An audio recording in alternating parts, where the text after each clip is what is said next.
বৃষ্টির দিনে এই লাউ পাতা দিয়ে বড়া বানালে আর কোনো কিছু লাগবে না। প্রথমে একটু মসুর ডাল ভিজিয়ে রেখেছিলাম, সেগুলো নিয়ে নিলাম ধুয়ে মিক্সার জারেতে। অল্প পেঁয়াজ কুচি, দুটো কাঁচা লঙ্কা, অল্প নুন, হলুদ গুঁড়ো অল্প,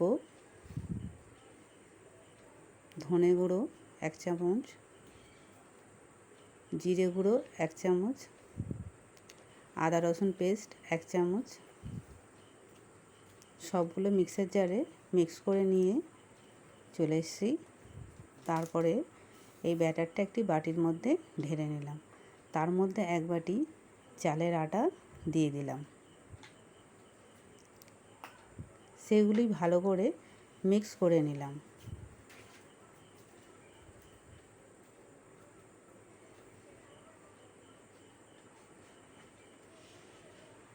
ভালোভাবে মিক্স হয়ে গেলে সেগুলি সাইডে রেখে সেই লাউ পাতাগুলি একে একে তার ওপরে প্রলেপ করলাম।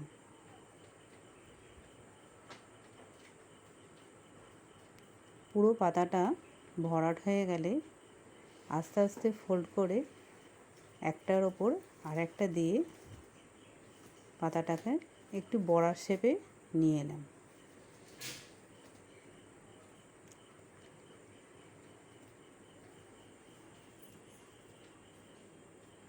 সেগুলি একটা প্লেটের মধ্যে সবকটা করে নিয়ে গ্যাসে গরম তেল বসিয়ে প্যানের মধ্যে সেগুলো একটা একটা করে ভেজে একটা প্লেটে রেখে দিলাম।